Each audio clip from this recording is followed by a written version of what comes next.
Poté, co byl Antony po 5 letech propuštěn z vězení, se rozhodl navštívit hrob své zesnulé přítelkyně. Když se však naklonil nad náhrobek, zbledl, když uviděl, co vidí, když Antony pomalu procházel hřbitovem. Na rozbahněnou zem padal lehký déšť. Studený vzduch nesl vůni mokré země a vlhkého listí, ale on si toho téměř nevšímal.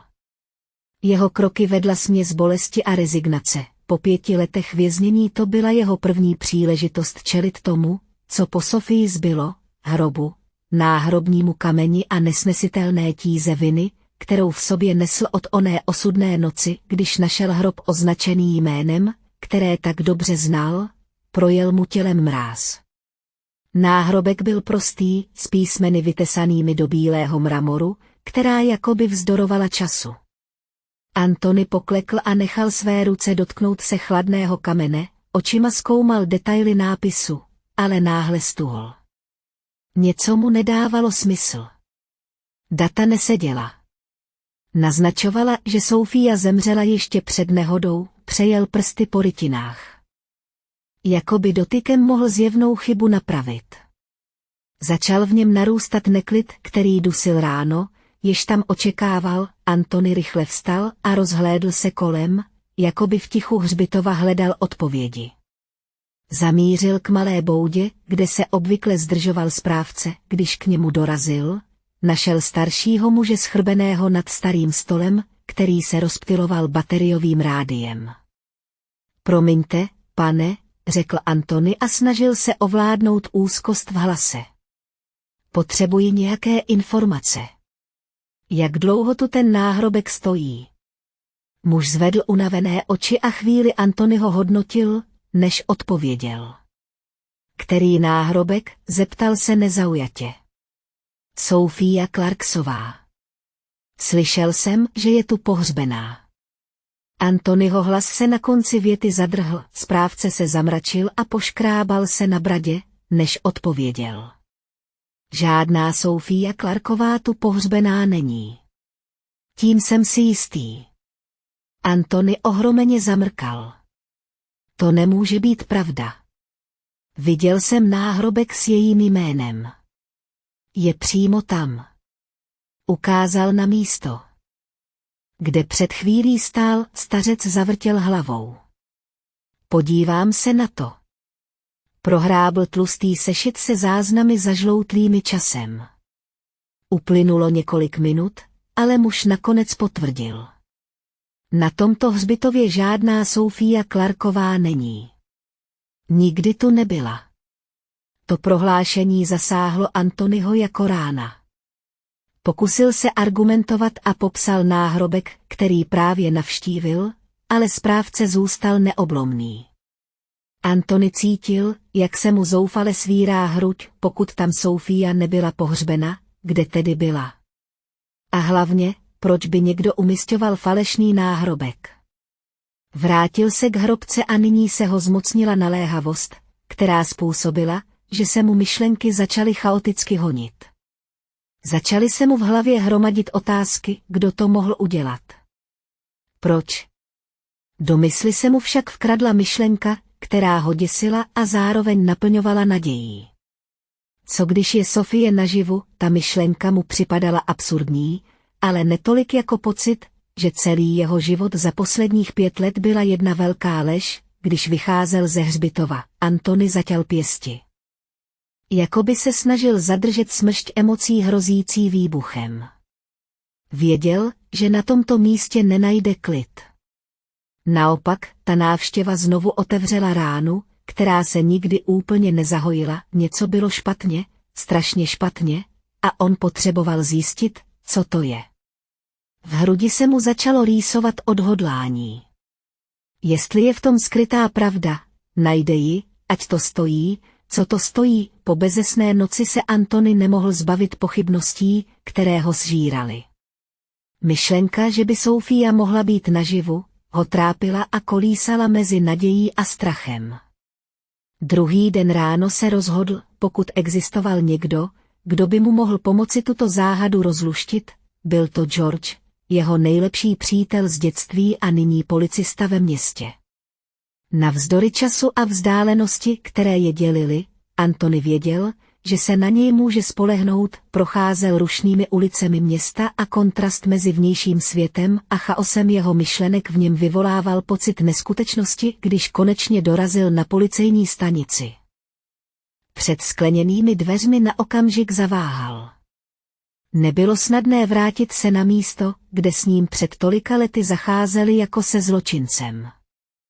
Zhluboka se nadechl a vstoupil. George seděl u svého stolu, uniformu měl bezvadnou a pozornost soustředěnou na počítač. Když vzhlédl a spatřil Antonyho, v jeho výrazu se objevilo překvapení, následované náznakem obav. Vstal a upravil si opasek.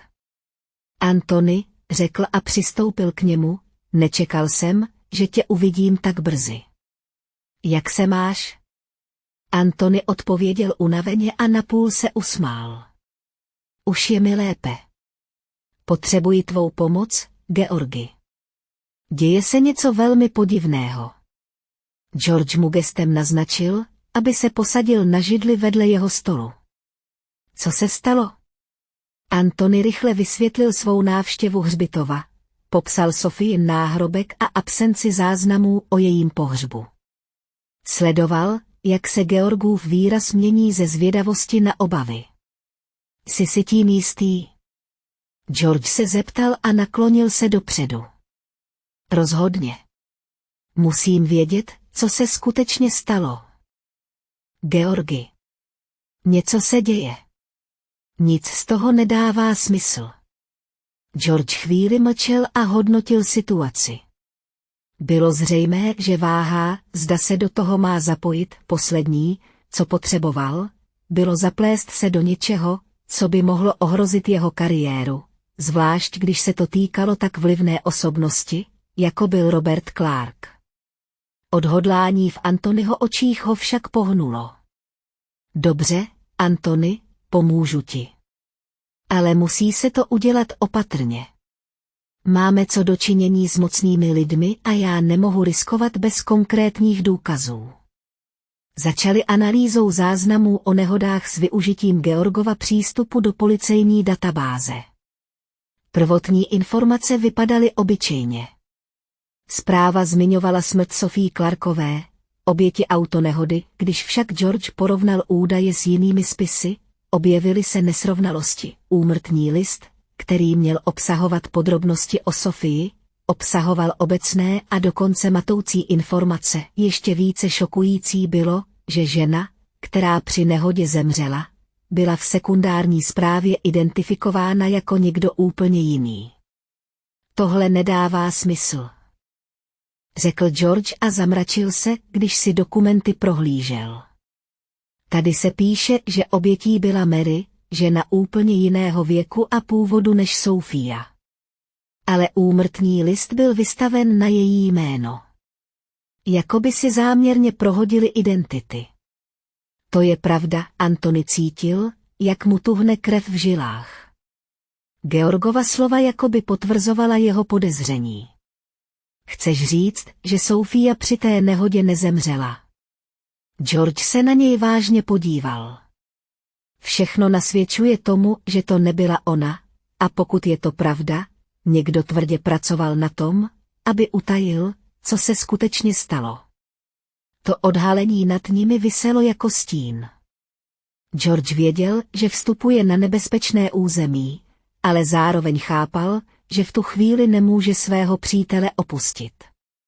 Budu pokračovat ve vyšetřování, Antony, ale musíš být připravený na to, co můžeš najít.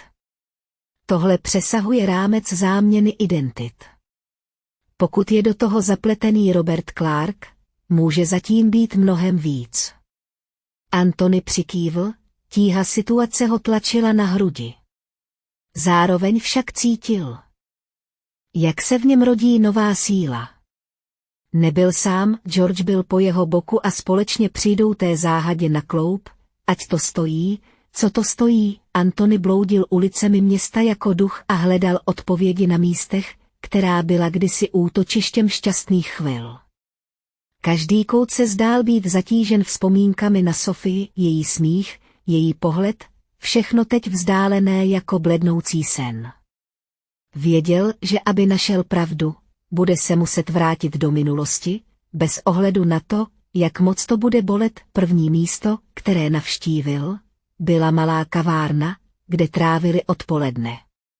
Známá vůně čerstvé kávy ho ovanula, jakmile vstoupil. Nábytek byl stejný, ale atmosféra se zdála prázdná, bez života. Přistoupil k pultu a snažil se z obsluhy vytáhnout nějaké informace, ale zdálo se, že si na Sofii nikdo nepamatuje. Skutečnost byla krutá. Uplynulo 5 let a on se potřeboval pohnout kupředu. Po odchodu z kavárny se Antony vydal na centrální náměstí, kde se za soumraku procházel se Sofií. Když pozoroval dřevěné lavičky a stromy pohupující se ve větru, všiml si muže sedícího v rohu, jehož tvář částečně zakrývala čepice. Bylo na něm něco povědomého a Antony se k němu opatrně přiblížil. Promiňte, začal Antony váhavě. Ty jsi Charles, že? Ano, odpověděl Antony, muž pomalu zvedl hlavu. Byl to Charles, bývalý zaměstnanec rodiny Clarkových, který už dávno zmizel z města. Vypadal sklesle, jeho tvář byla poznamenaná časem a rozčarováním. Antony, nemůžu tomu uvěřit.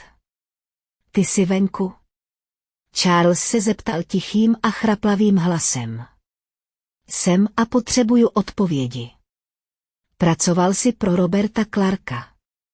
Řekni mi, co se stalo Sofii.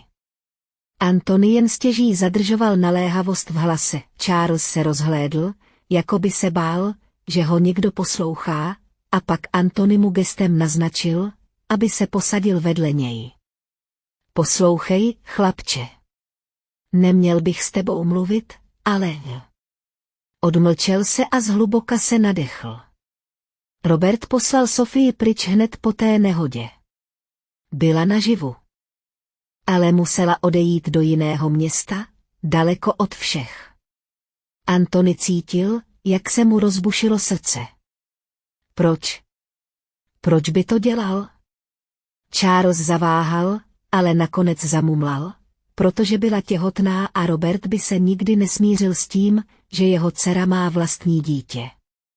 Myslel si, že by to pošpinilo rodinné jméno. Zdálo se, že Antonymu zmizela půda pod nohama. Sofia byla těhotná. Měl dítě. Jakoby všechny střípky začínaly zapadat do sebe a odhalovaly mnohem zlověstnější plán, než si dokázal představit. Kde je teď? Víš, kam ji Robert poslal? Antony se zeptal a pevně sevřel Charlesovu paži. Nevím. Vím jen, že ji umístil někam daleko odsud a že mu pomáhali mocní lidé, aby zahladili veškeré stopy. Potom jsem z té práce odešel. Nemohla jsem se na tom dál podílet. Charles vstal a se zachmuřeným výrazem se podíval na Antonyho. Jestli si chceš zahrávat s Robertem Clarkem, buď opatrný. On si s tebou nehraje. Už jednou ti zničil život a nebude váhat udělat to znovu. Cože? Zeptal se. Antony stál na náměstí bez hnutí a Charlesova slova mu zněla v hlavě.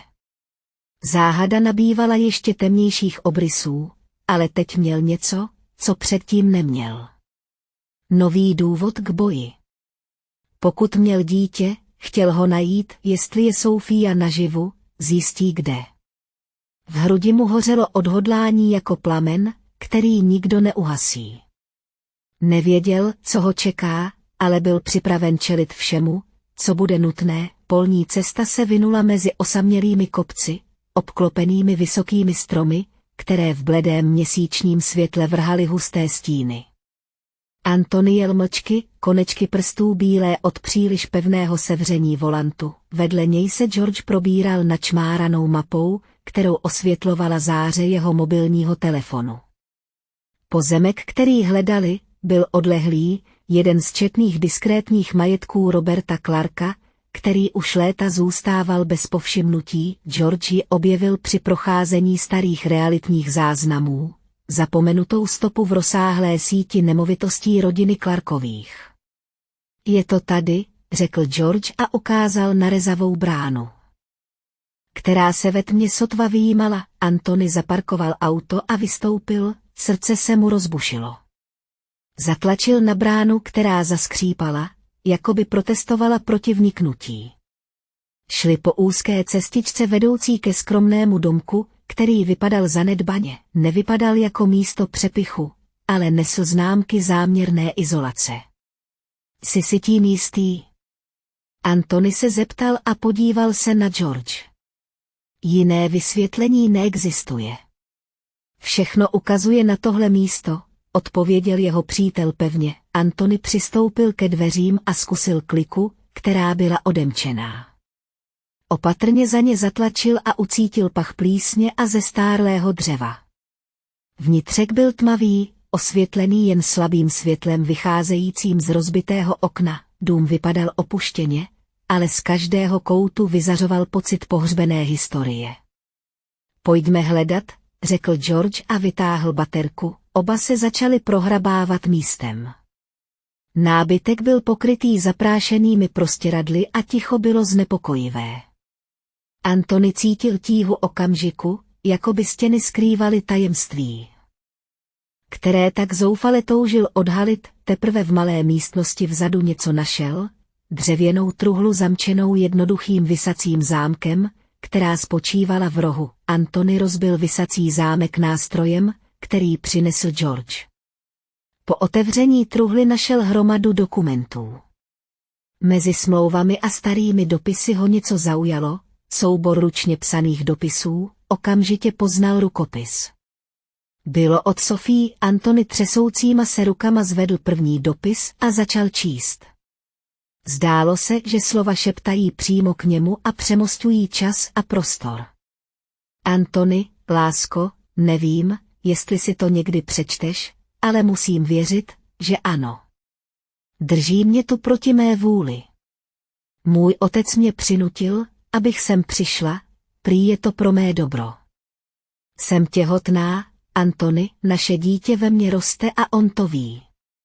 Chce tě vymazat z mého života, vymazat náš příběh, ale já na tebe nezapomenu, nikdy. Anthonyho oči se zalily slzami. Pokračoval ve čtení dopisů, přičemž každý z nich byl bolestnější než ten předchozí. Sophia popisovala svou izolaci. Boj o zachování zdravého rozumu a svou neochvějnou lásku k němu. Prozradila také, jak ji Robert donutil přijmout novou identitu, aby mohla nadobro zmizet. George mlčky přihlížel a chápal dopad těch slov. Snažila se tě kontaktovat, Anthony. To všechno proto, aby tě oddělila od ní a tvého dítěte, řekl George a jeho hlas byl plný rozhořčení. Mezi dokumenty byly také důkazy o Robertových intrikách, záznamy o podezřelých bankovních převodech, zfalšované smlouvy a výslovné příkazy k utajení nehody, která změnila Anthonyho život. Bylo to víc než jen důkazy proti Robertovi. Bylo to okno do labyrintu lží, který vybudoval. Anthony pevně sevřel dopisy a hruď mu hořela směsicí bolesti a vzteku. Představa osamělé Sophie, která bojuje proti systému ovládanému vlastním otcem, ho naplňovala odhodláním. Teď už věděl, že nemůže přestat. Sophia byla naživu. Měl dítě. A Robert Clark za všechno zaplatí. Když odcházeli z domu, George nesl krabici s dokumenty. Anthony se podíval na hvězdnou oblohu. Poprvé po letech měl pocit, že má za co bojovat. Sophiiny dopisy byly víc než jen důkazem její lásky, byly výzvou k akci. A on na ně odpoví bez ohledu na to, co přijde. Zvuk pneumatik na asfaltu se zdál vzdálený, když Anthony jel směrem k sousednímu městu. Srdce mu hlasitě bušilo, jako by se snažilo přerušit napjaté ticho uvnitř auta. Vedle něj George znovu procházel detaily, které zjistili. Sophia vdaná zabil byl živý Anthony směs a k ní neměl to světlo přijel v čtvrť, lemované a všechny domy neposkvrněné, zaparkované ulice diskrétní, několik a dolů chvíli stál byly na MOHL stíny místnosti si záclony. Potřebuji to s každému. Když se zdál před ona, Sofia známá, ona mírně známý více, ale je mohl, zašeptal skrz ní, šeptala ona hlas, Ible to někdo neměl zastavit, Antony neměl bojovat Antony seděl. Viditelně seděl, žít vědět, viditelně přímo nachtít pravdu ho požádal, aby se vydal je vydal?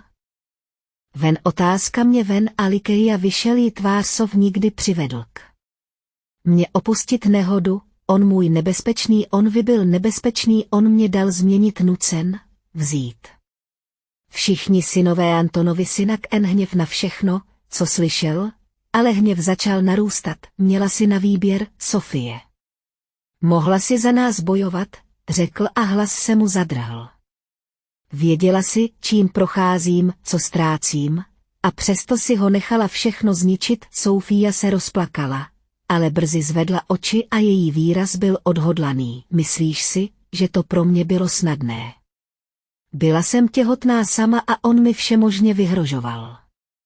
Říkal, že mi vezme syna, že ti udělá to, co udělal tolika jiným, kteří mu skřížili cestu. Udělala jsem, co jsem považovala za nutné, abych Enza ochránila. Její slova zasáhla Antonyho jako rána, ale on začal vidět dál než jen na svůj hněv.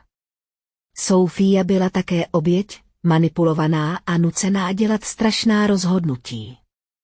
Cítil, jak hněv ustupuje a nahrazuje ho hluboký smutek. Enzou. Ví o mně? Antony se zeptal a hlas se mu chvěl. Ne. Myslí si, že Viktor je jeho otec? To byla podmínka, kterou si otec stanovil, když celou tu lež zvalšoval. Ale Enzou je tvůj, Antony. Vždycky byl, odpověděla a po tváři jí stékaly slzy. Tíha těch slov na něj dopadla. Měl syna, chlapce, který o jeho existenci nic nevěděl. Antony na chvíli zavřel oči a snažil se uklidnit. Když se podíval zpátky na Sofii, bolest a zášť v něm stále zůstávaly, ale objevilo se v něm něco jiného, nové odhodlání. Tohle musí skončit, Sofii. Tvůj otec už nebude ovládat naše životy. Zničil mou minulost, ale já mu nedovolím zničit budoucnost, kterou ještě můžeme mít. Budu bojovat za Enza, za tebe, za všechno, co nám vzal. Sofia pomalu přikývla, jako by konečně cítila, že existuje východisko.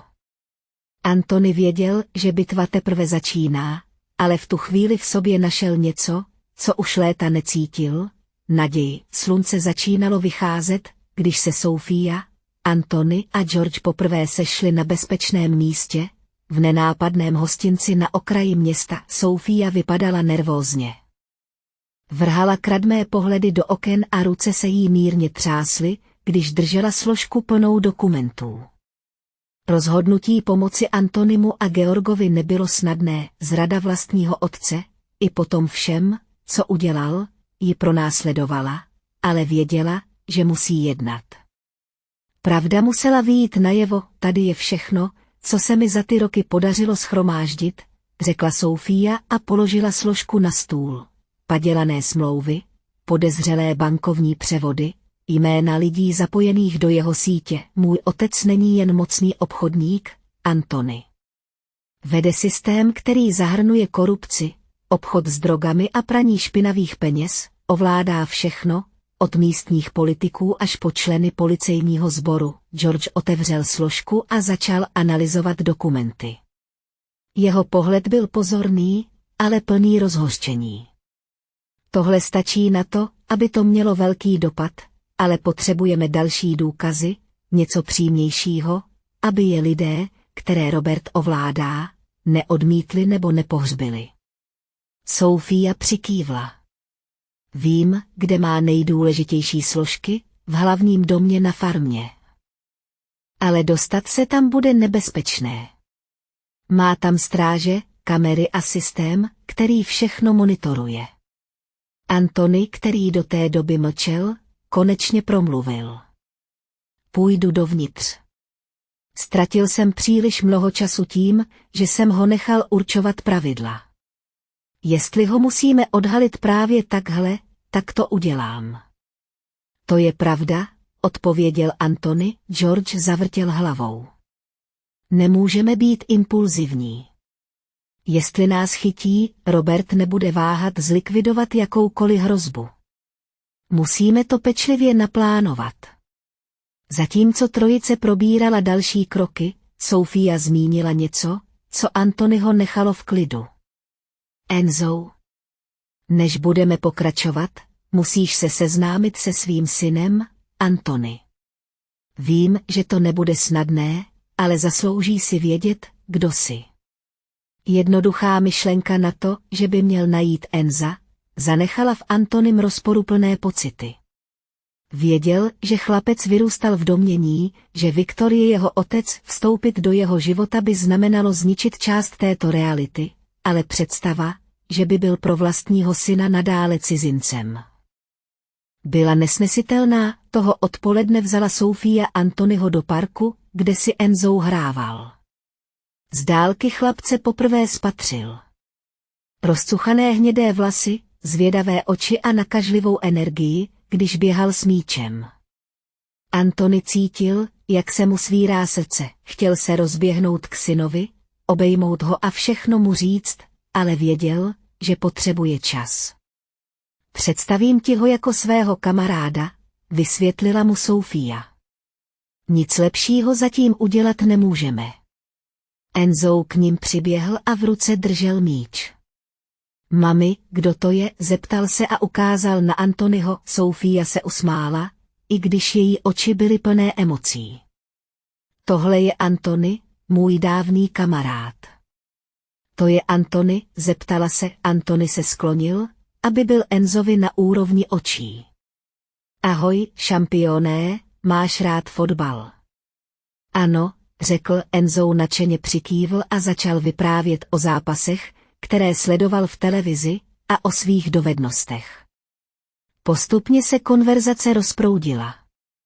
Anthony cítil okamžité spojení, ale zároveň věděl, že si bude muset synovu důvěru zasloužit. V následujících dnech se Anthony nadále zbližoval s Enzem a ukazoval se mu, aniž by mu prozradil pravdu. Vztah začal napjatě, chlapec se zdráhal otevřít, ale drobné každodenní interakce mezi nimi začaly budovat most. Enzo začal Anthonyho postupně obdivovat, viděl v něm něco, co ve Viktorovi nikdy neviděl. Upřímnost a opravdovou pozornost. Mezitím plán na odstranění Roberta postupoval. George získal přístup ke sledovacímu zařízení a únikovým cestám. Sophia zmapovala rozložení farmy a ukázala, kde jsou uloženy důvěrné spisy. Atmosféra byla napjatá, ale zároveň plná odhodlání. Robert si vždycky myslel, že má všechno pod kontrolou, ale podcenil, jak jsme schopní, když bojujeme společně. Sophia řekla a její hlas byl plný přesvědčení. Anthony se na ní a George podíval a uvědomil si, že poprvé po letech má po svém boku spojence.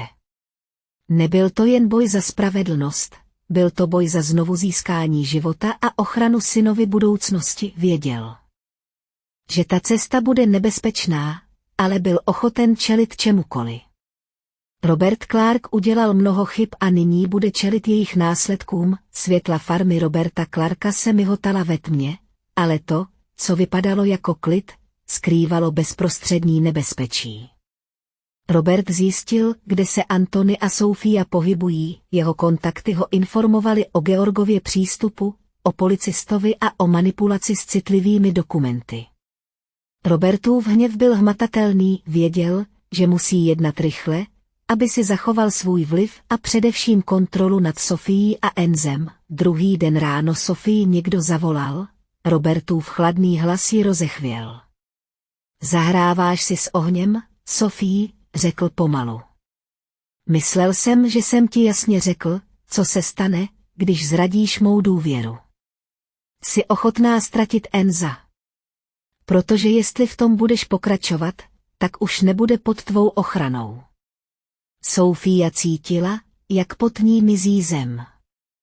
Na okamžik ji ovládl strach, ale pak ji ovládl vztek.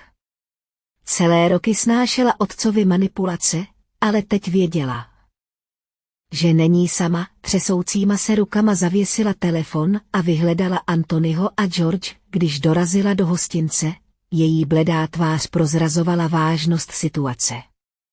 On to ví. Můj otec ví, co děláme. Vyhrožoval mi, že mi Enza vezme, řekla a jen stěží zadržovala slzy. Anthony okamžitě vstal a jeho výraz byl přísný. Našeho syna se nedotkne. Tentokrát ne. Georgi, musíme posílit Sofiinu a Enzovu bezpečnost. Cože, zeptal se, George souhlasil a už popadl telefon, aby vyřídil několik hovorů, promluvím si s několika důvěryhodnými lidmi na okrsku. Nemůžeme zapojit všechny, protože Robertův vliv sahá hluboko, ale pořád jsou na naší straně policisté, zatímco George zařizoval ochranu pro Sofii a Enza, Anthony se Sofií zůstali, aby probrali další kroky. Vím, že máš strach, Sofii, ale musíme se soustředit. Snaží se nás zastrašit, protože ví, že jsme blízko k tomu, abychom ho dostali.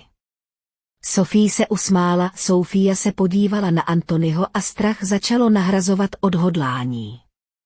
Nenechám ho znovu vyhrát. Enzo pro mě znamená všechno a teď už vím, že nejsme sami. Anthony se usmál, té noci věci nabraly ještě nebezpečnější spát.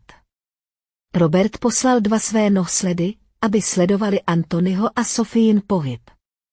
George, který si všiml podezřelého auta kroužícího kolem hostince, se rozhodl jednat, spolu s kolegou nastražil léčku a zadržel nohsledy dřív, než stačili jednat. Scéna byla napjatá.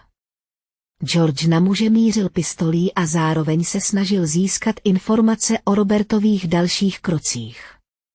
Mluvte hned, nebo skončíte před svítáním v cele, řekl a jeho hlas zněl tvrdě. Jeden z poskoků, který si uvědomil, že není úniku, prozradil plán. Robert měl v úmyslu odvést Enza do jedné ze svých zámořských nemovitostí, daleko od Sofii a Anthonyho, ta zpráva udeřila jako bomba. Anthony jen stěží zadržoval vztek. Věděl, že musí jednat rychle, aby svého syna ochránil druhý den. Zatímco Sofii a Enza převáželi na bezpečné místo s policejní ochranou, se Anthony a George připravovali na přímou konfrontaci. Zjistili, že Robert bude v jedné ze svých firem, v kanceláři, kterou používal pro diskrétní schůzky se svými zločineckými spojenci. Byl to ideální okamžik k odhalení muže, který zničil tolik životů, noc přinesla napjatou atmosféru. Anthony a George spolu se 2 důvěryhodnými policisty pronikli do budovy. Důkazy, které Sofia poskytla, měl George u sebe a byli připraveni k předložení úřadům. Ale oni potřebovali Roberta chytit přímo při činu, konfrontace byla nevyhnutelná. Robert na ně čekal. Jeho výraz byl výrazem muže, který se nebojí riskovat vše. Tak to je ono, řekl s ironickým úsměvem. Myslíš, že mě dokážeš dostat? V porovnání s tím, co jsem vybudoval já, nejsi nic. Nepodceňuj, co dokáže člověk, který má co ztratit, odpověděl Anthony a upřel oči na muže, který mu zničil život. Konfrontace se stupňovala. Pobočníci se snažili zastavit Anthonyho a Georgův postup, ale s pomocí policistů se jim podařilo dostat k Robertovi, když si uvědomil, že nemá jak utéct. Jeho maska sebeovládání spadla a odhalila zoufalého muže. Všechno, co jsem udělal proto, abych ochránil svou rodinu, abych zachoval, co je moje, křičel Robert a jeho hlas se rozléhal ozvěnou po kanceláři. Zničil si svou rodinu, Roberte, a teď za to zaplatíš, odpověděla Sofia, která na místo dorazila v doprovodu policie. S důkazy v Georgových rukou a s podporou policie byl Robert zatčen přímo na místě a jeho vliv se zhroutil jako domeček z karet, když ho odváděli, vrhl na Sofii poslední pohled plný zášti. Budeš toho litovat, řekl, ale Sofia jen odvrátila tvář, rozhodnutá nenechat se znovu ovládnout strachem. Nebezpečí ještě neskončilo, ale Antony věděl, že udělali důležitý krok. Teď už bylo jen otázkou času.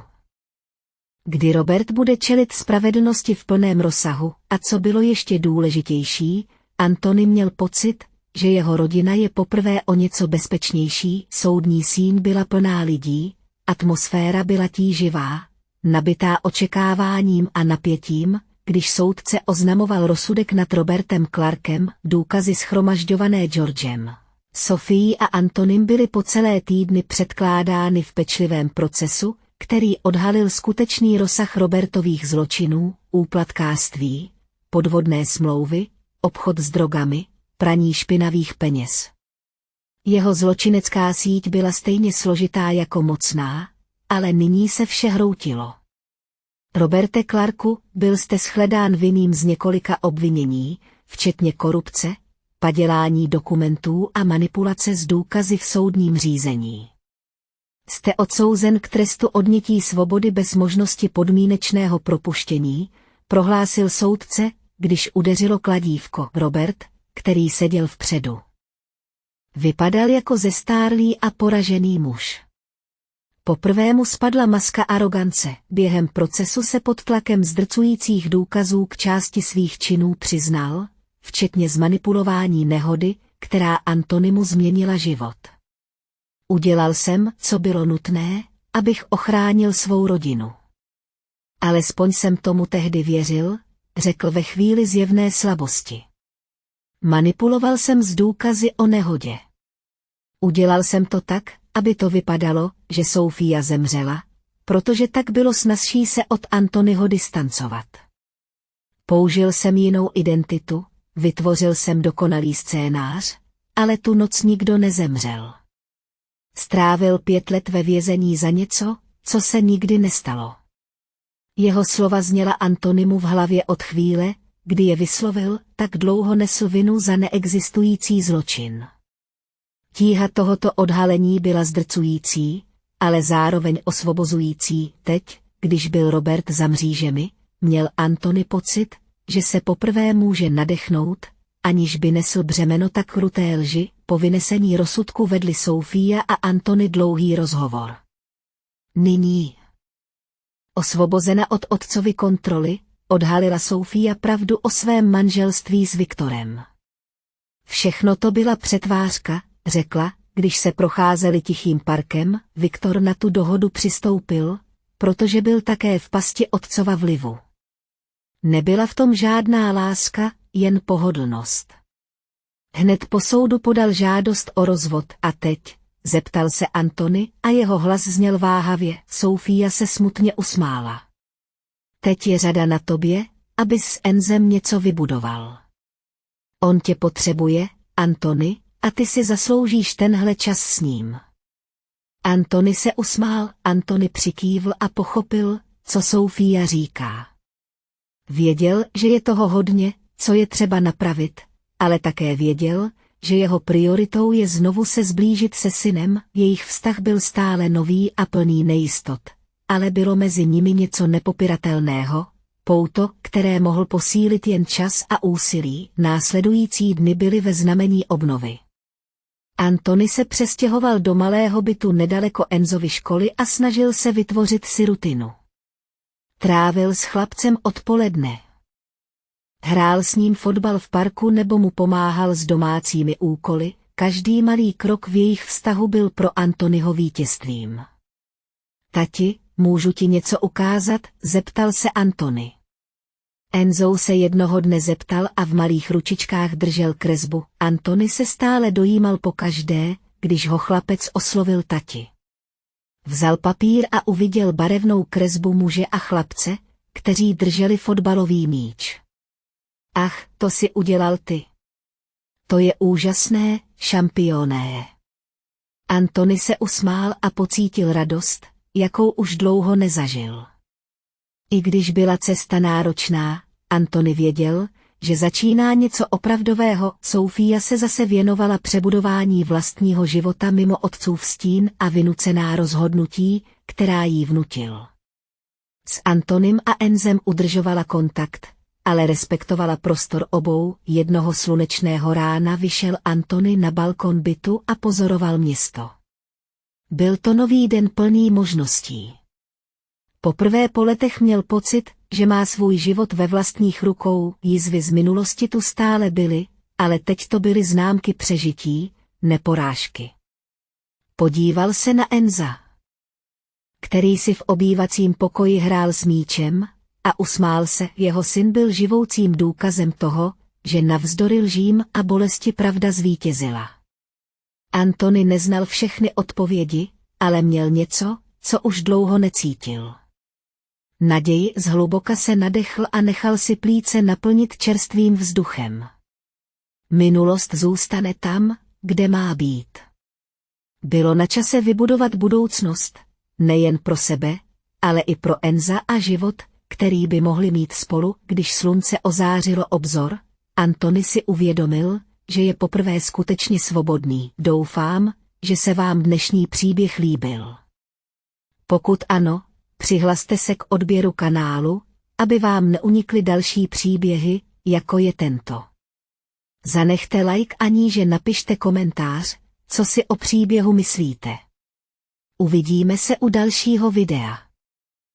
Milionář odchází s pláčem z nemocnice, kde je jeho žena v kómatu. Podívá se na něj chlapec z ulice a říká: Pane, já vím, jak zachránit vaši ženu. Zůstane v šoku. Prsty Michaela Philipse netrpělivě bubnovaly na skleněný stůl, zatímco se na obrazovce jeho notebooku zobrazovaly grafy, projekce a čísla, která byl zřejmě schopen rozluštit jen on. Kancelář byla přímým odrazem jeho mysli, minimalistická, pečlivě organizovaná, chladná. Každý detail od teploty klimatizace až po přesné rozmístění složek se smlouvami se řídil přesnou, vypočítavou logikou bez prostoru pro chyby a emoce. To byl Michael.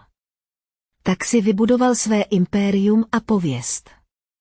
Jeho obchodní partneři ho respektovali, konkurence se ho bála, zaměstnanci ho tiše ctili. Byl to člověk, který dokázal vejít do místnosti a beze slova umlčet rozhovor. A měl to tak rád. Líbilo se mu mít absolutní kontrolu nad vším a všemi, včetně ženy, kterou si před téměř 10 lety vzal, i když teď už byla jen vybledlou siluetou v koutcích jeho rutiny. Bianca málo kdy si vzpomněl na její jméno, aniž by mu hruď sevřel záchvěv podráždění. Umělkyně, snílek, dobrovolnice v útulku pro děti bez domova. Michaelovi vždycky připadala příliš roztěkaná, příliš idealistická, tak odlišná od něj. Někdo, kdo svůj čas považoval za příliš cenný na to, aby jim plýtval na štětce, plátna a dětské úsměvy. Bianca byla světelným stvořením v domě ze skla a betonu a během let její světlo pohaslo. Nebo jí možná jen nikdy nevěnoval dost pozornosti, aby si všiml, kdy září. Toho rána mu vzdálenost mezi nimi připadala jen jako další součást scenérie. Michael měl naplánovanou videokonferenci s investory z Hongkongu a sotva si všiml, když Bianca opustila dům. Její káva ležela nedotčená a chladla na rustikálním dřevěném stole, na stole, který se nikdy úplně nehodil k neosobní výzdobě bytu. Nevšiml si vzkazu načmáraného vedle jejího šálku, nevšiml si, že odešla dřív než obvykle, ani že vypadala nervózně. Pro Michaela tam prostě nebyla. Jeho sluchátka s potlačením hluku tlumila zvuk vibrujícího telefonu. Vytrvalého hovoru si všiml, až když se v rohu jeho zraku rozsvítil displej s neznámým číslem. Zamračil se a ignoroval ho, ale hovor se vrátil jednou, dvakrát, třikrát. S podrážděným povzdechem odpověděl: Pane Michaele Philipsi, tady nemocnice St. Gabriel. Vaše žena, Bianca Philipsová, měla autonehodu. Potřebujeme, abyste okamžitě přijel. Na několik vteřin se svět zastavil, ne proto, že by cítil strach, bolest nebo dokonce obavy. Michaelův mozek takhle nefungoval, jeho okamžitým instinktem bylo roztřídit informace do přihrádek, nehoda, nemocnice, doba cesty, dopad na jeho program, ale v té krátké pauze bylo něco znepokojivého, pocit, který nedokázal pojmenovat, možná proto, že se před ním léta chránil, ukončil hovor. Zrušil schůzku a prošel kolem vlastního odrazu v okně. Dole pod ním město lhostejně pulcovalo. Žádná miliardová fúze ani odvolaný generální ředitel nemohli konkurovat uzlu, který se mu tvořil v žaludku. Cesta do nemocnice uběhla rychle, ale nedost rychle na to, aby mu v hlavě přestaly běžet otázky. Bianca byla dobrá řidička. Vyhýbala se rušným silnicím. Za volantem se nerozptylovala. Tak jak, když vstoupil do haly Saint Gabriel, něco se mu okamžitě nezdálo. Nebyl to sterilní nemocniční zápach. Michael nemocnice nesnášel, ale to se dalo čekat, co ho zarazilo, byl způsob, jakým lidé odvraceli oči, když se ptal na Biancu. Recepční si vyměnil rychlý pohled s někým u vchodu do pohotovostního křídla, s mužem v bílém plášti s neutrálním výrazem, který zmizel na chodbě, aniž by se představil: pane Philipsi, vaše žena je na jednotce intenzivní péče. Utrpěla těžké poranění hrudníku a hlavy, zatím je stabilizovaná, ale je v lékařsky navozeném kómatu. Vysvětlila sestra a její tón byl opatrně klinický, jako by mluvila s obtížným klientem. Michael ji na autopilota následoval chodbou.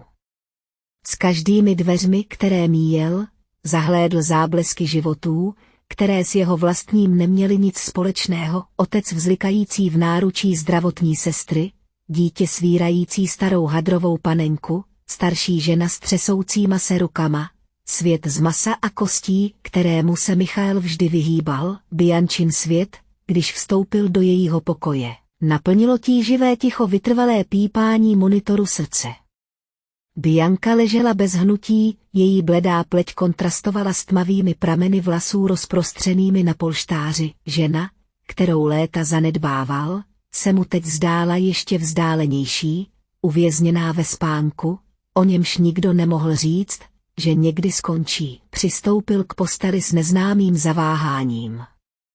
Dotkl se její ruky a chlad její kůže ho téměř přiměl odtáhnout se. Poprvé po dlouhé době pocítil Michael Philips strach, ne ten druh strachu, který znal.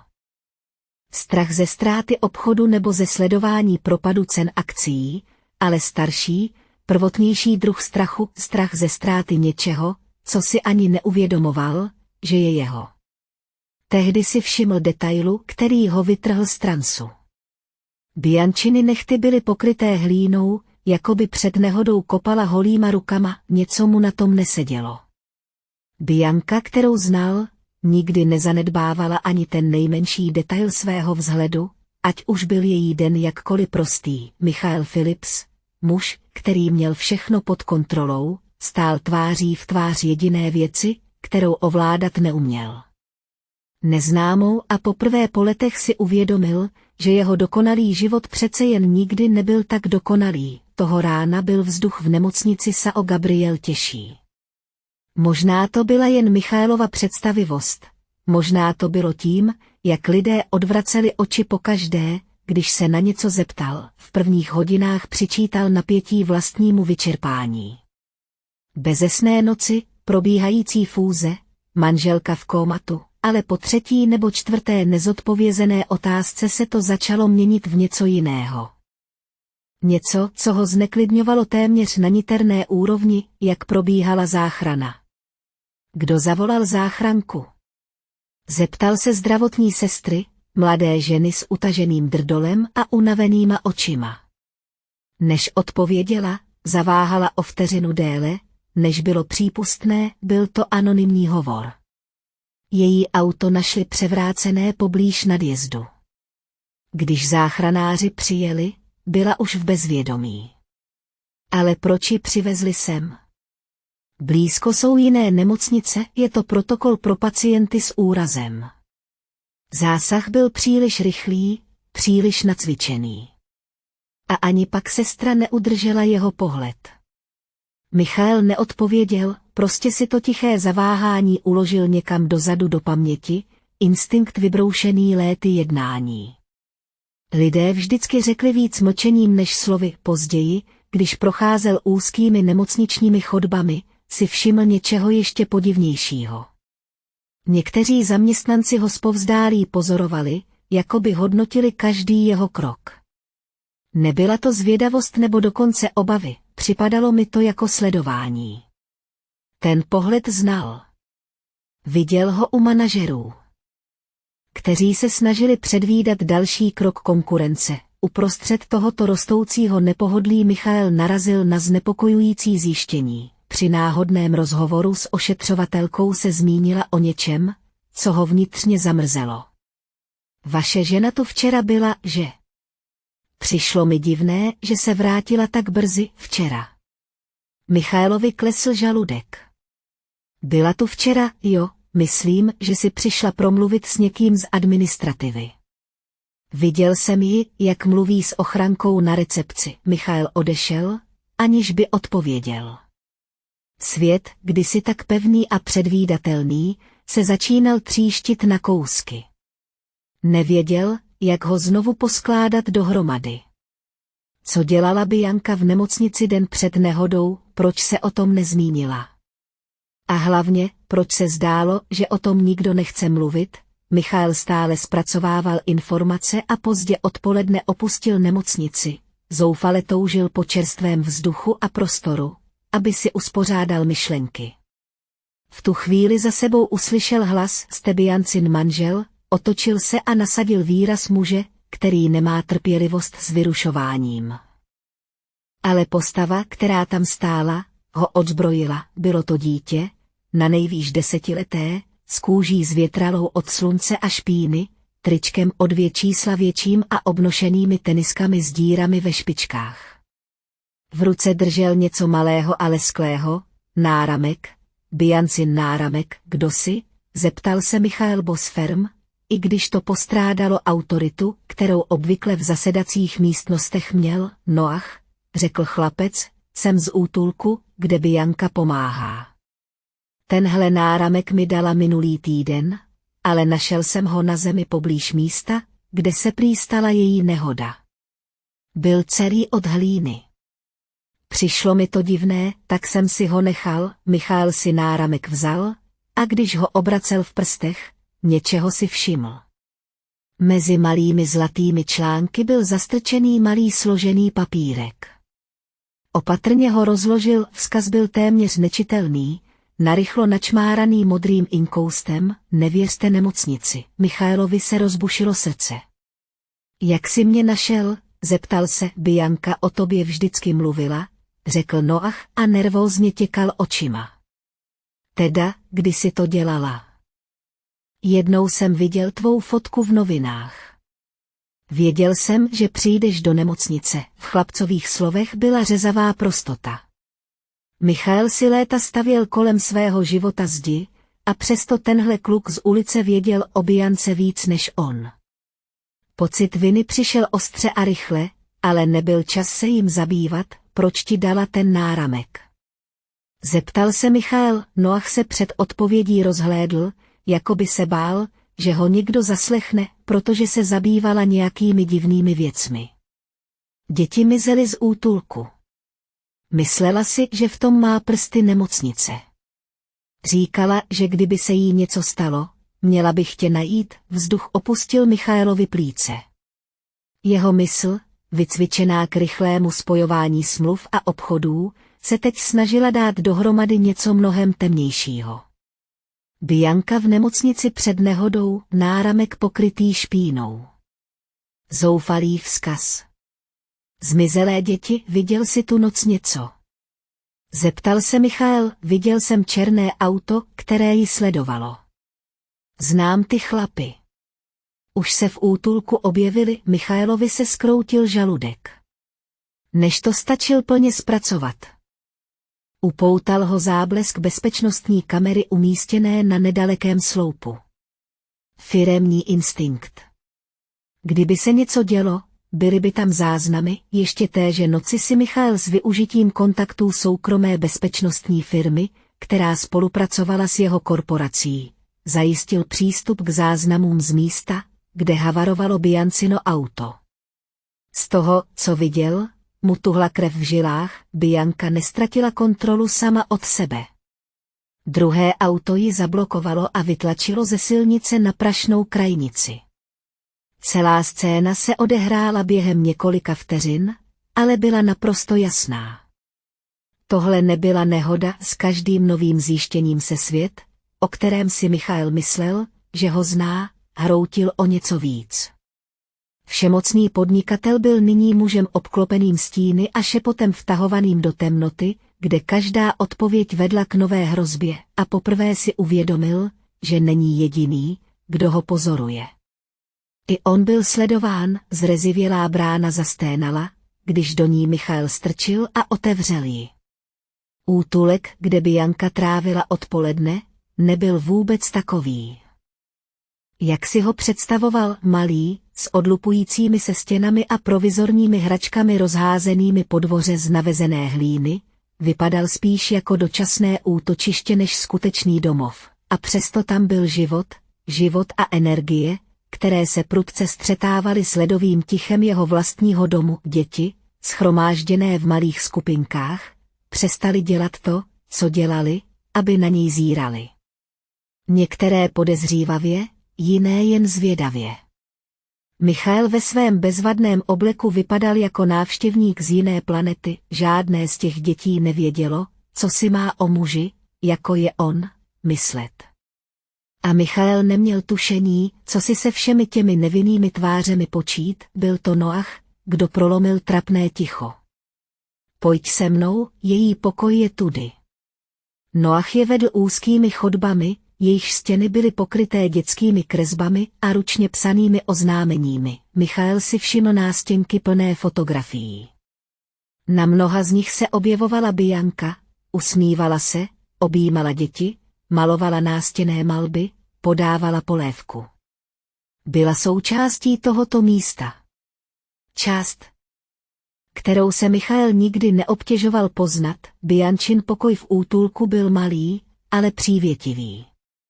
V rohu byla opřená plátna, štětce potřísněné zaschlými barvami a na úzké posteli úhledně složená barevná vlněná deka. Ve vzduchu se stále vznášel slabý pach olejových barev, který se mísil s mírnou vlhkostí starých stěn. Tady trávila svůj čas, zatímco Michael předpokládal, že se věnuje jen charitativní činnosti, jak vždycky říkal s chabě zakrytým opovržením. Zůstávala tady, když odcházela pozdě, vysvětlil Noach, prý nerada chodila sama domů příliš pozdě. Michael se rozhlédl kolem sebe a pocítil její nepřítomnost způsobem, který byl pro něj nový a hluboce nepříjemný, jako by Bianca žila celý paralelní život a on teprve teď začínal vnímat jeho okraje. Říkala si, že se ztratily nějaké děti, řekl Michael a nutil se vrátit k faktům. Co se stalo? Noach sklopil pohled a špinavými prsty nervózně poklepával na Biancinu postel. Nejdřív to byla Karol, prostě zmizela, nic si s sebou nevzala. Pak Lukas. Pak Andrew, říkalo se, že se kolem útulku potloukal nějaký muž, nosil oblek jako ty, ale ne ten Noble. Jeden z kluků říkal, že jednou v noci viděl u brány zaparkovanou černou dodávku, ale nikdo mu nevěřil. Tady si lidi myslí, že děti lžou. Michaelovi přeběhl mráz po zádech. Co měla černá dodávka a pohřešované děti společného s Biancou? A co s tím měla sakra společného nějaká Gabrielova nemocnice? Odpověď se začala rýsovat, když Noach zatáhl za uvolněné prkno pod Biancinou postelí. Dřevo se slabým zavezáním nadzvedlo a odhalilo černý zápisník ukrytý v úzké mezeře. Řekla mi, abych to schoval, vysvětlil Noach, říkala, že je to důležité. Michael se váhavě chopil zápisníku. Byl stěžklý poznámkami, přeloženými stránkami a spěšnými čmáranicemi. Když otevřel první stránku, našel seznam jmen dětí, skoro všech, Karol, Lukas, Andrew, Archie. Vedle každého jména bylo datum a krátká poznámka. Zmizel po schůzce v St. Gabriel, naposledy viděn s horečkou, převezen na léčení. Už se nevrátil, obrátil stránku a našel výstřižky z novin, lékařské zprávy, dokonce i ručně kreslené mapy, na nichž byly zakresleny trasy mezi útulkem a nemocnicí, každý střípek informací působil nesourodě, jako skládačka sestavená třesoucíma se rukama. Ale byl v tom nějaký vzorec, všechny pohřešované děti měly něco společného. Byly bez dokladů, bez rodin nebo měly zdravotní anamnézu zahrnující dárcovství krve či bezplatné konzultace v nemocnici St. Gabriel. Věděla, zamumlal Michael, Bianka něco věděla. Noah přikývl s vytřeštěnýma očima. Řekla, že někdo z nemocnice si ty děti bere. Podle jejich záznamů zjišťovali, které z nich nikdo nebude hledat, z prostoty těch slov se Michaelovi zvedl žaludek. Obchodování s lidmi. Bianka vyšetřovala obchod s lidmi a on ani netušil, že jí hrozí nebezpečí, pevně zavřel notebook a tep se mu rozběhl rychleji než kdykoliv během miliardových jednání. Bianka nebyla obětí nějaké náhodné nehody. Byla cílem. Někdo věděl, že se dostala příliš blízko. A rozhodl se ji umlčet dřív, než promluví s nesprávnými lidmi, musím se dostat domů. Řekl Michael a strčil zápisník do kožené aktovky, kterou vždycky nosil s sebou. Tohle je větší, než jsem si myslel, Noah ho zatahal za rukáv, než mohl odejít. Buď opatrný. Už vědí, kdo jsi. Michael neodpověděl, jedna jeho část se stále snažila přijmout, že jeho žena není jen zasněná umělkyně, ale někdo dostatečně odvážný na to, aby se pustil do něčeho mnohem většího, než byl kdokoliv z nich, a on. On byl jen mocný muž, který si nikdy neuvědomil, o kolik větší je žena vedle něj cestou zpátky, s Bianciným zápisníkem na sedadle spolujezdce. To Michael cítil. Poprvé ten neviditelný pohled. Zrcadlo za zrcadlem, černé SUV s tónovanými skly následovalo několik aut za sebou. Nezrychloval, nedal najevo paniku. Jen pevněji sevřel volant jako člověk, který ví, že už překročil hranici mezi bezpečím a nebezpečím. A nebylo cesty zpět, Bianka se do toho boje možná pustila sama. Ale teď byl i jeho. A pokud si někdo myslel, že se Michael Phillips snadno vzdává, bylo to proto, že ho vůbec neznal, zvuk kožených bot se ozýval bílou chodbou nemocnice St. Gabriel, jak Michael kráčel pevným krokem a neklidnou myslí, pokaždé, když se snažil získat informace o Biancině stavu, setkal se s neurčitými odpověďmi a nepříjemnými pohledy. Zdravotnický personál jakoby byl naprogramován opakovat stejné fráze, jakoby se celá nemocnice řídila nějakou neviditelnou choreografií, její stav je stabilizovaný. Můžete ji navštívit na 5 minut, nemáme žádné další informace o nehodě. Děláme, co můžeme. Prázdná slova se Michaelovi míhají kolem uší jako spálený papír, křehký a plný popela, nebyla v nich žádná průzračnost, žádná jasnost, jen ticho, nacvičené odpovědi a pozornost, kterou nikdo nedokázal plně skrýt. Při třetím pokusu o rozhovor s ošetřujícím lékařem byl Michael jednoduše ignorován, muž kolem něj prošel, aniž by byt jen zvedl oči od desek s klipem v rukou, nebyla to lhostejnost. Byl to strach. Tehdy vedle něj promluvil tichý, opatrný hlas.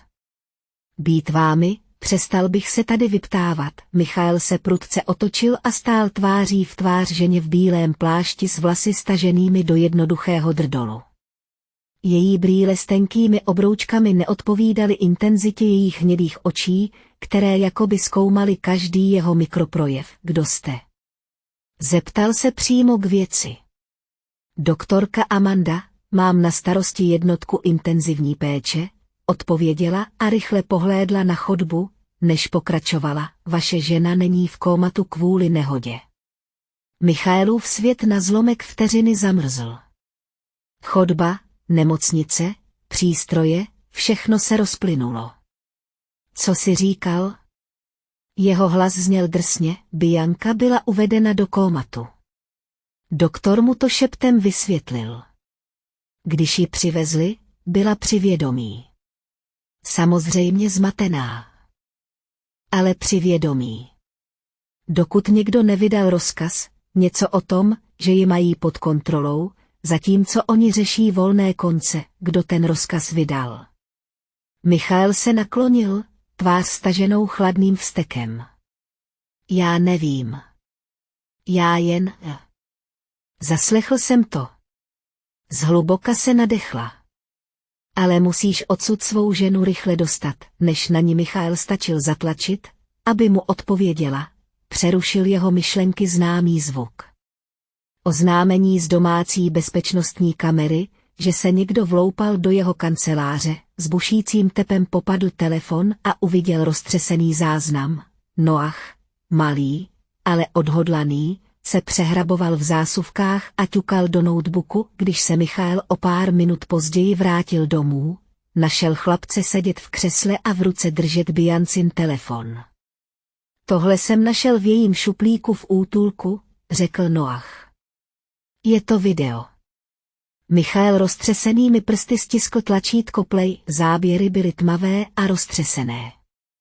Bianka si držela telefon u obličeje, široké oči jí nervózně těkaly, dech měla zrychlený a nerovnoměrný. Nacházela se v úzké chodbě. Jejíž stěny byly potřísněné a v pozadí se ozývaly vlhké kroky, bylo mi jasné, že se něco děje. Slyšel jsem hlasy. Bianka zašeptala a hlas se jí třásl. V téhle nemocnici je něco špatně. V suterénu jsou dveře, žádné nápisy, žádné cedulky.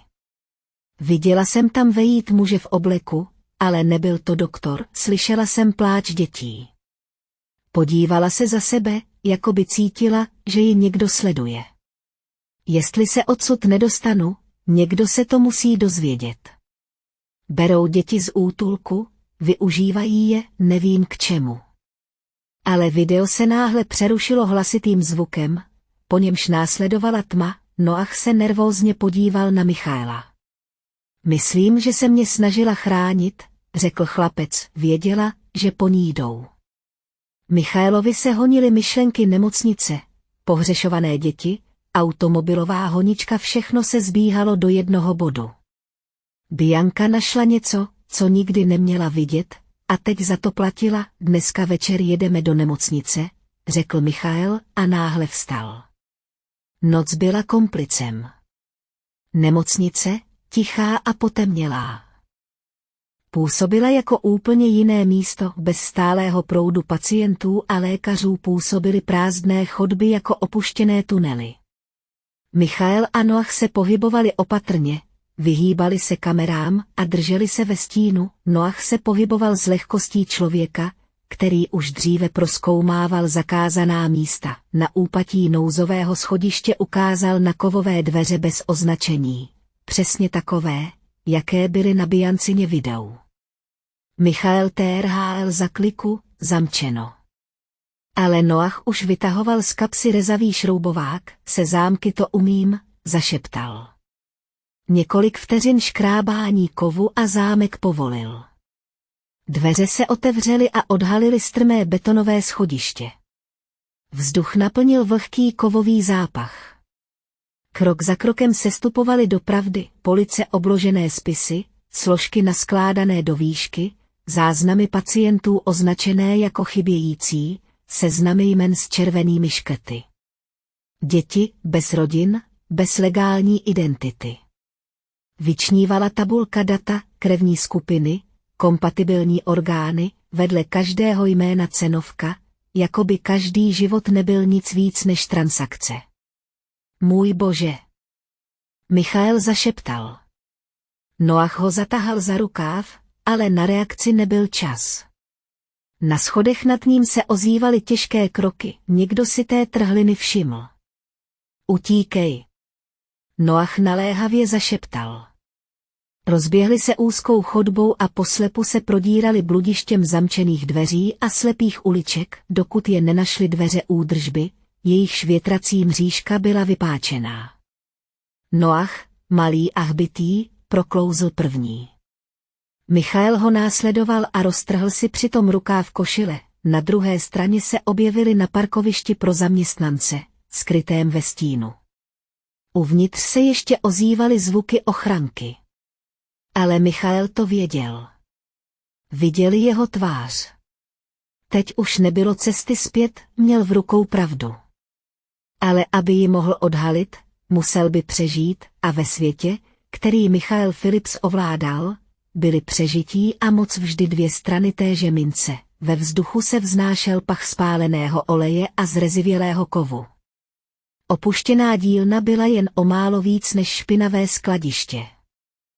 Poseté starým nářadím a stěnami potřísněnými sazemi, Noach se krčil u police a nervózně rozebíral starou vysílačku, zatímco Michael rozprostřel na provizorním stole Biancin zápisník. V tlumeném žlutém světle slabé lucerny se na počmáraných stránkách objevoval vzor, který byl stále zřetelnější a znepokojivější: jména dětí, data návštěv v nemocnici St. Gabriel, poznámky o příznacích, které se zprvu zdály neškodné. Nevysvětlitelné horečky, časté krevní testy, drobné pobyty v nemocnici. Každý záznam končil stejně chybějící, jako by ty děti vůbec neexistovaly, neviditelné pro systém, pro policii, pro společnost. Byli dokonalým cílem. Vybrali si děti, které nikdo nehledal, zamumlal Michael a hlas mu ochraptěl: děti bez rodiny, bez kompletní zdravotní anamnézy, bez oficiálních záznamů. Noach seděl na dřevěné bedně a neklidně poskakoval nohou. Snažil jsem se to říct lidem v útulku, ale nikdo mi nevěřil. Mysleli si, že si to vymýšlím, abych na sebe upozornil. Kousal se chlapec dortu. Ale já to viděl. Viděl jsem, jak Archie ho odvedli. Michael vytřeštil oči. Kdo je Archie, můj nejlepší kamarád? Měl astma a pořád byl v nemocnici. Jednoho dne přišel chlap v obleku a řekl, že ho vezou na lepší místo na léčení. Už se nikdy nevrátil, Bianca mi věřila.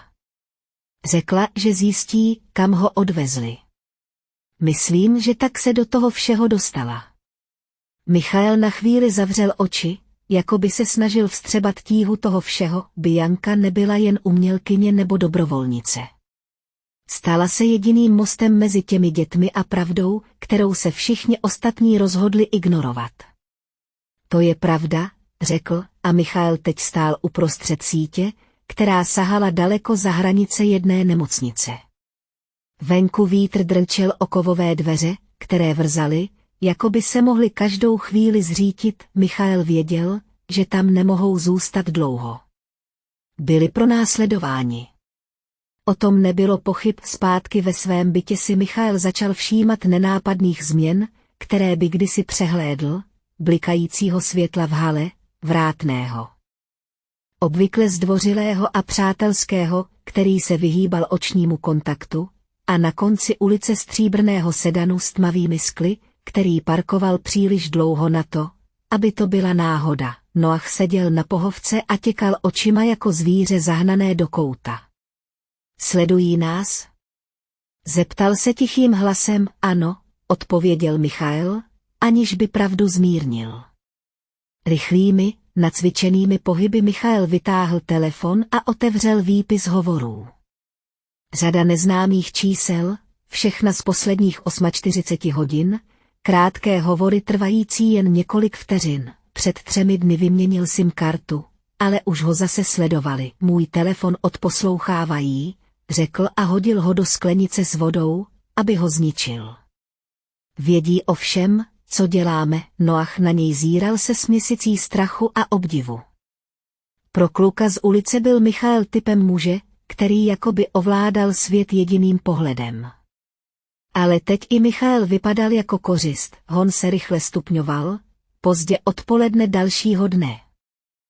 Zatímco Michael procházel staré firemní složky a hledal vazby mezi nemocnicí St. Gabriel a společnost Michel. Noah vyšel ven, aby si v obchodě na rohu koupil balíček sušenek, zpátky už se nevrátil, na bezpečnostním monitoru budovy se v reálném čase přehrával záznam, na němž Noaha, malého a bezbraného, dva muži vlekli do černého SUV. Michaelova krev se změnila v led, na krátkou chvíli zvažoval, že zavolá policii, ale koho by zavolal? Stejný systém, který chránil nemocnici, stejný systém, který z dětí dělal zboží, bez přemýšlení popadl klíčky od auta a utíkal. SUV nedojelo daleko. Michael ho zahlédl, jak odbočuje do vedlejší ulice a míří k průmyslové zóně, sešlápl plynový pedál a motor zařval vztekem, který odrážel jeho vlastní. Rukama svíral volant tak pevně, až mu zbělely klouby, nikdy v životě za nikoho takhle nebojoval, dokonce ani za Biancu, ale za Noaha. Noah byl teď jeho součástí. SUV zmizelo v opuštěném skladišti, Michael zhasl světla. Zaparkoval o blok dál a vklouzl dovnitř zadním vchodem, opatrně našlapujíc přes oprýskané dřevo a trosky. Srdce mu bušilo tak silně, až se mu ozývalo v uších, Noah byl přivázaný k židli, přes ústa měl přelepený špinavý proužek pásky. Dva muži, jeden z nich byl stejný člen ochranky, jakého Michael viděl v nemocnici, si šeptali sem a tam a mluvili o tom, že se toho kluka a toho podnikatele zbaví dřív, než se v tom začnou hrabat ještě hlouběji. Michael bez přemýšlení sebral z podlahy zrezivělý klíč a vykročil vpřed. První rána dopadla čistě a roztříštila koleno nejbližšího muže. Strážný se zhroutil s přidušeným výkřikem, druhý muž sáhl po zbrani, ale Michael už byl u něj a narazil s ním dohromady palet, i se spoutanýma rukama Noah muže na zemi odkopl a uvolnil tak příval nahromaděného vzteku. O několik minut později už byli zpátky v autě a oba ztěžka dýchali. Michaelovi se třásly ruce na volantu, Noah, špinavý a s očima do kořán, si tiskl Biancin zápisník k hrudi. Jakoby to bylo blnění, co teď. Chlapcův hlas byl tichý, nakřápalý. Michael se pomalu, nerovnoměrně nadechl a tíha toho, co následovalo, mu těžce dopadla na ramena. Teď máme důkaz, skutečný důkaz, něco, co nikdo nemůže pohřbít. A Michael Phillips si poprvé, co si pamatoval, uvědomil, že už neutíká. Byl na lovu, hodiny na palubní desce auta ukazovaly 2 hodiny 43 minut, když Michael zaparkoval 2 bloky od nemocnice St. Gabriel. Tma byla hustá, město spalo ve spoluvinném tichu. Ale uvnitř Michaela bylo všechno hlučné, v žilách mu koloval adrenalin a bušil v rytmu tlukotu srdce. Na sedadle spolujezdce se Noah kousal dortu, oči upřené na jasně osvětlené průčelí nemocnice v dálce, si jistý. Michael se zeptal, jeho hlas byl tichý, ale měl váhu, kterou Noah nikdy předtím neslyšel. Chlapec neodpověděl hned. Po všem, čím si prošli, už nebylo cesty zpět. Bianka byla uvězněná uvnitř nemocnice a teď byli kluk z ulice a bezcitný podnikatel jediní, kdo ji mohli zachránit. Jdu do toho, řekl nakonec Noah a v kapse svíral rezavý šroubovák, nástroj, který se prakticky stal jeho poznávacím znamením. Tiše přešli ulici a proklouzli bočním vchodem, kde zůstala částečně zřícená část plotu po nějakých dávno opuštěných stavebních pracích. Žádný alarm se neozval. Žádné světlo se nerozsvítilo, pronásledoval je jen vítr prořezávající beton. Noah vedl Michaela zadním vchodem kolem špatně zabezpečených servisních dveří. V tuhle hodinu nemocnice připomínala spíš mauzoleum, prázdné chodby, vzdálené hučení přístrojů a občasné cvaknutí monitoru srdeční činnosti. To byly jediné zvuky, ale pod tím klidem se skrývala hniloba. Michael ji cítil jako neviditelný zápach, který se mu lepil na kůži, schody jsou tudy, zašeptal Noach. Sestupovali po stejném úzkém betonovém schodišti, jakému Noach ukázal předtím. Na dveřích do suterénu byly ještě stopy po tom, jak je naposledy násilím otevřeli, jenže teď k ním přibyl nový řetěz a těžký visací zámek. Dej mi chvilku, řekl Noach a přikrčil se. Chlapec s působivou lehkostí manévroval se šroubovákem a otáčel kusem ohnutého drátu, dokud zámek nepraskl. Michael se mohl jen dívat, stejně tak byl ohromen a zděšen tím, jak snadno se 10letý kluk dokáže vloupat do zabezpečených dveří. Dveře se skřípěním otevřely a uvolnili závan zatuchlého, studeného vzduchu.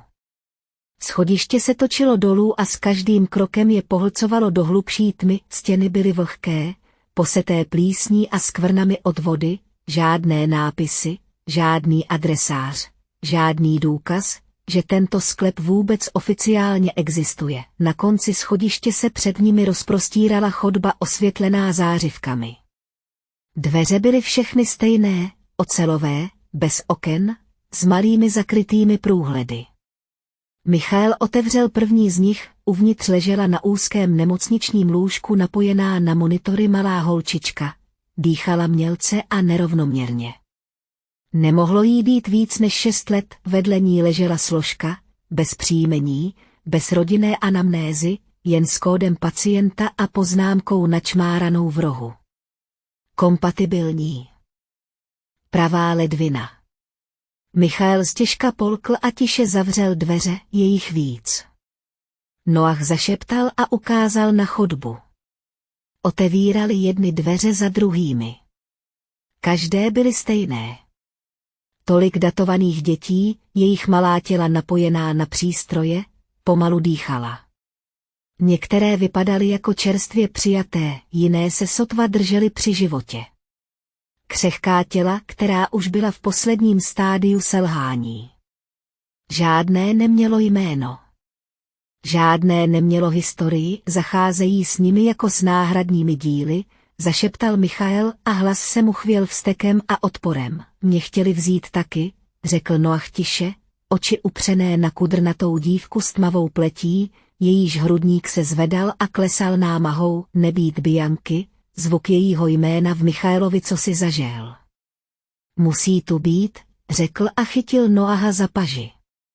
Běželi chodbou a každou místnost prohlíželi rychleji a rychleji, dokud nedoběhli k posledním dveřím, otevřeli se do větší místnosti, kde na plastových židlích seděli zhrouceně 2 strážní, oba spali, a uprostřed Bianka, napojená na přístroje, bledá, nehybná. Bianko, zašeptal Michael, bez přemýšlení přešel místnost, nevšímal si rizika, strážných, všeho, dotkl se její tváře s jemností, o níž nevěděl, že ji má, a ucítil chlad její kůže na slabém tepu pod konečky prstů. Noach ve snaze být užitečný omylem převrhl kovový tác s chirurgickými nástroji, rachot prořízl ticho.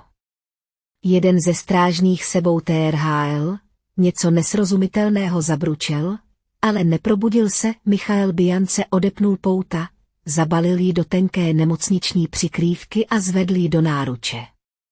Byla tak lehká, lehčí, než si pamatoval, možná tíha nepřítomnosti. Pojďme, řekl Noahovi. Ale osud mu to nikdy neusnadňoval. Když překročili práh, spustil se tichý alarm. Nad nimi se rozblikalo červené světlo. Chodbou se ozývaly kroky, rychlé, cílevědomé. Tudy Noach křičel a táhl Michaela k boční chodbě. Honička byla brutální. Ze všech stran se objevovali muži v oblecích a ozbrojení strážci, jejich výkřiky a zkomolené rádiové hovory se odrážely od stěn. Noach, mrštný a chytrý jako ulice, vedl Michaela bludištěm. Uhýbal do chodby údržby, prosekával se zásobovací místností, odemykal nouzový východ stejným spolehlivým šroubovákem, vpadli na parkoviště. Michael nesl Biancu. Noach běžel napřed. Na okraji parkoviště se objevili 2 strážní, ale Noach, který znal každou lest, překopl hromadu beden, čímž do vzduchu vyslal stěnu prachu a trosek a poskytl jim krytí k útěku. Vrhli se do auta, Michael ho zaparkoval, aniž by se ohlédl, za svítání zaparkovali před neoznačenou budovou, kanceláří investigativního novináře Matthewa Coopera. Michael věděl, že jen někdo s tak ostrými instinkty pro přežití, jako měl on sám, může tento příběh udržet při životě. Nevěřil policii, nevěřil soudům, ale pravda ve správných rukou byla nejnebezpečnější zbraní ze všech, jste si jistý? Zeptal se Noah a v ruce svíral Biancin zápisník.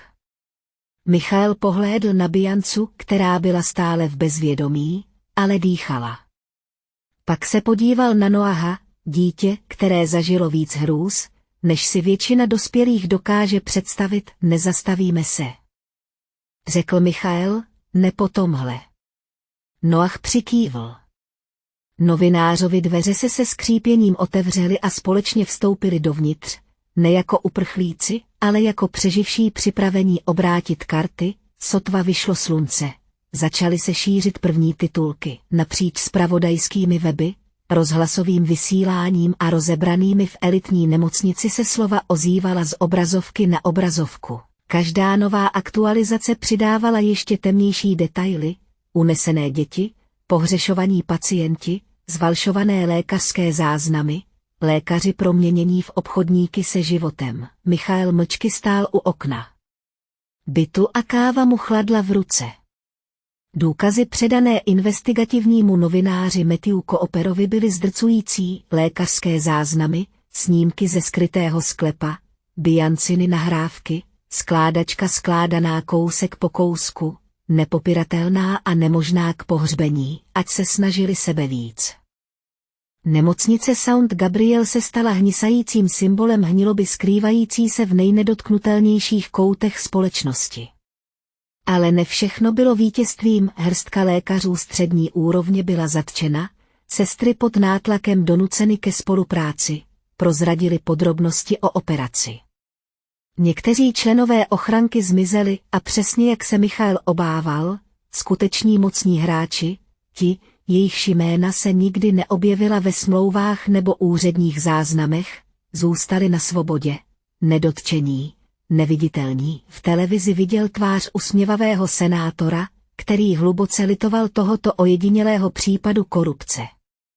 Dekorativní zdravotnické vedení popíralo jakoukoliv účast, zatímco akcie byly rychle vyváděny na zahraniční účty. Nebylo dost důkazů, zatím ne, aby se dostali na vrchol. Ale budou, pomyslel si Michael, i kdybych se měl prohrabat každým centimetrem špíny, abych je našel. Za zády ho tiché zakašlání vtáhlo zpátky do místnosti. Bianka byla šoulená na pohovce, zabalená do tenké deky, vlasy měla stále matné. Ale oči o něco jasnější než předešlý den. Každý drobný krůček vpřed jí připadal jako vítězství. Po dnech na hranici života a smrti se Bianka vracela. A Michael se od ní nehýbal. Naučil se vařit heřmánkový čaj přesně tak, jak ho měla ráda, vařil jí jemné polévky, četl jí nahlas, když podřimovala, a držel jí za ruku, dokud konečně nepřišel spánek. Muž, který kdysi neměl čas na rodinné večeře, teď počítal každý úder jejího srdce. Ženy, kterou málem ztratil, už to zase dávají, zamumlala Bianka a ukázala na televizi, jejíž obrazovku zaplnila fotografie usmívající se před útulkem. Stala se s symbolem statečnosti, řekl Michael a podal jí teplý šálek, i když si to nikdy nechtěla. Bianka se slabě, ale opravdově usmála. Chtěla jsem jen pomoci. Její hlas byl stále drsný, ale teď už vyrovnanější, a to si udělala, řekl Michael a posadil se vedle ní. Víc než kdokoliv z nás, chodbou se ozvaly rychlé kroky a do místnosti vpadl Noah. V jedné ruce balíček sušenek a v druhé skicák. Od útěku z nemocnice chlapec odmítal spát jinde než v jejich blízkosti. Michael o tom nikdy nepochyboval. Některé jizvy se sami nezahojí, mám čokoládové, oznámil Noah a svalil se na koberec. Zase si v televizi, Bianco. Jsi slavná. Bianka se na něj usmála a slabě natáhla ruku, aby mu prohrábla rozcuchané vlasy. Michael je pozoroval se směsicí vděčnosti a pocitu viny. Už tolikrát nedokázal Biancu ochránit, ale teď, uprostřed trosek, se tvořilo něco nového. Rodina. Nedokonalá. Rozbitá. Ale skutečná. Noah se obrátil k Michaelovi. Tak co teď? Půjdeme po nich dál? Chlapec se zeptal, v hlase mu zaznívalo něco, co Michael poznal. Hlad po spravedlnosti.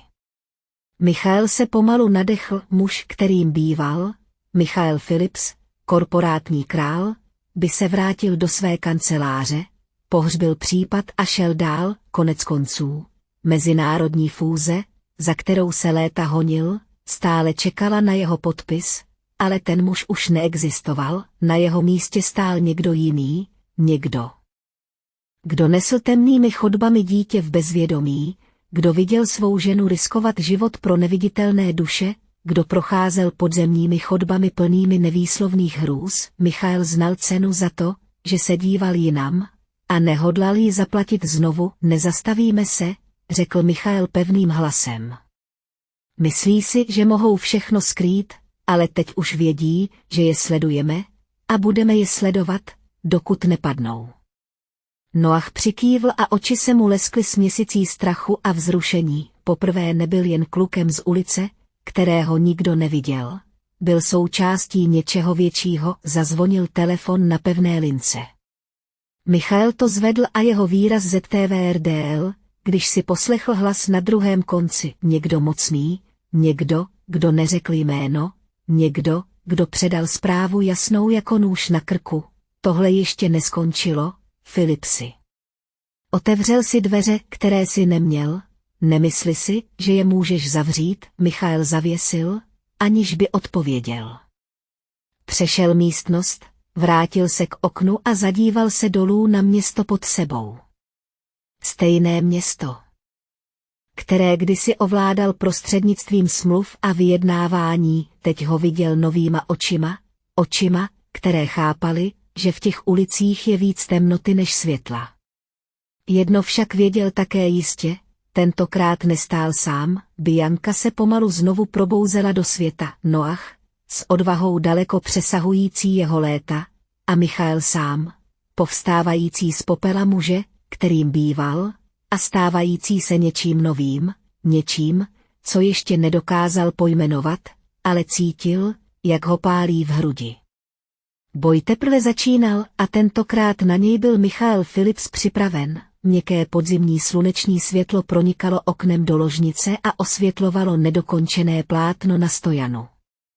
Tahy štětcem byly nerovnoměrné, dílo umělce, který znovu objevuje vlastní ruce poté, co málem přišel o všechno. Bianka seděla v nedalekém křesle a mezi prsty kroutila tenkým štětcem, jako by prostý dotek dřeva na kůži byl součástí jejího léčebného procesu. Každý den byl malým vítězstvím, hlas se jí pomalu vracel, zpočátku váhavě, pak postupně získával měkkost a tichou sílu, kterou Michael vždycky podceňoval. Její pohyby, stuhlé po měsících sedativ a slabosti, získávaly zpět svou přirozenou ladnost, ale v Bianciných očích bylo něco, co se už nikdy nevrátí do stavu, v jakém bývalo. Světlo někoho, kdo viděl na dno studny a odmítl tam zůstat. Michael stál ve dveřích, zpovzdálí ji pozoroval a na rtech mu pohrával slabý úsměv. I když mlčeli, měl pocit, že spolu mluví víc než za celá léta manželství. Každá společná vteřina teď měla takovou váhu jako nikdy předtím.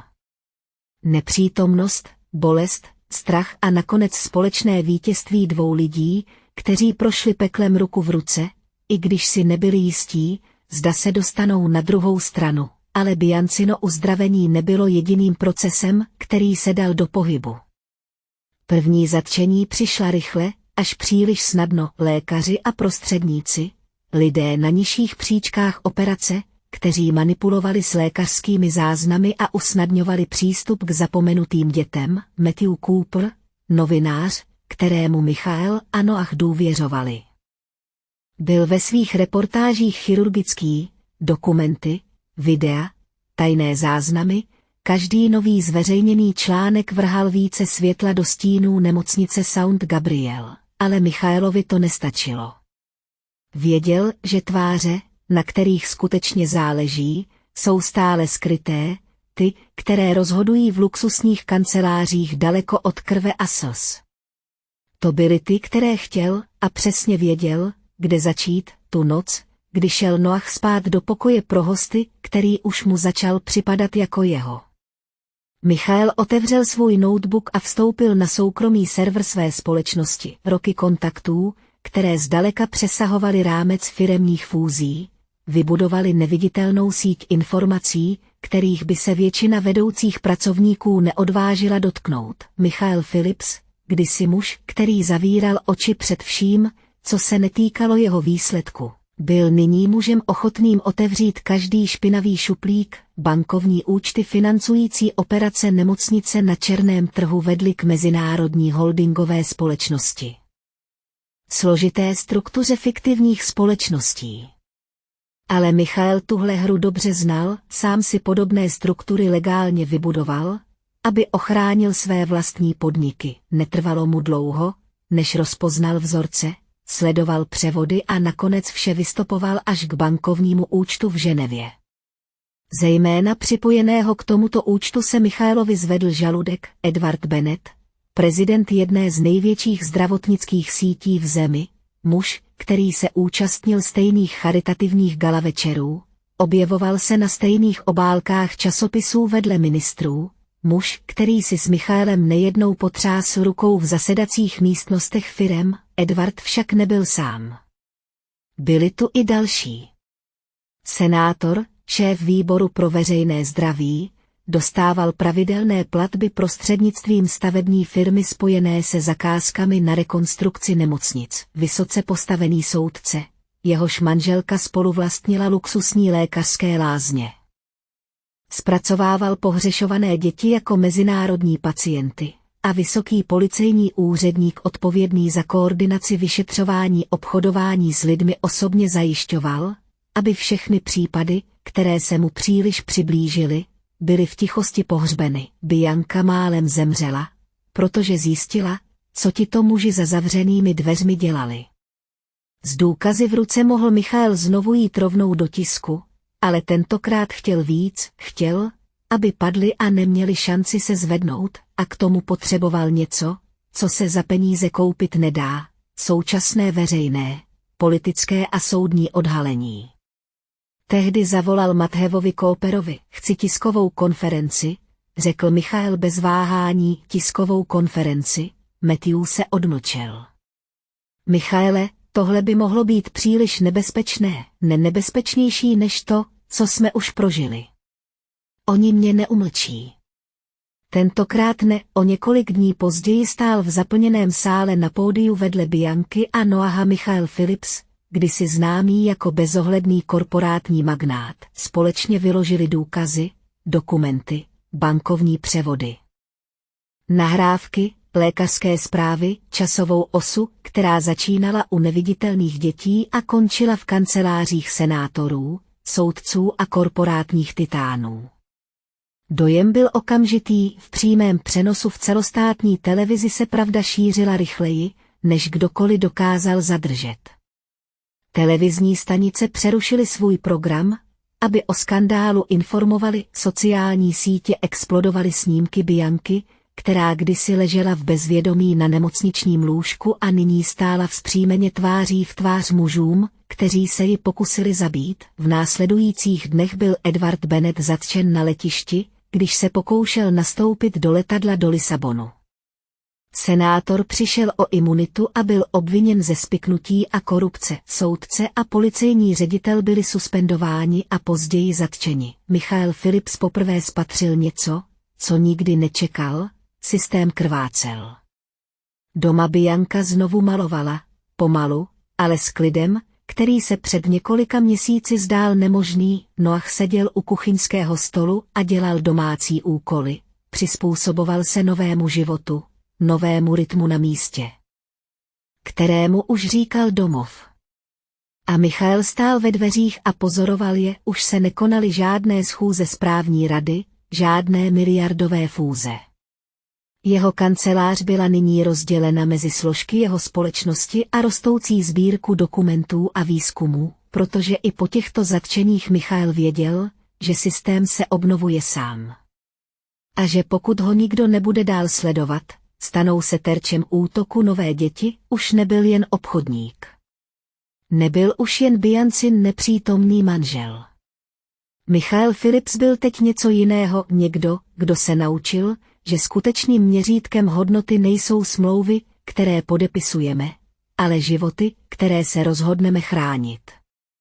A tentokrát si vybral správnou stranu. Doufám, že se vám dnešní příběh líbil.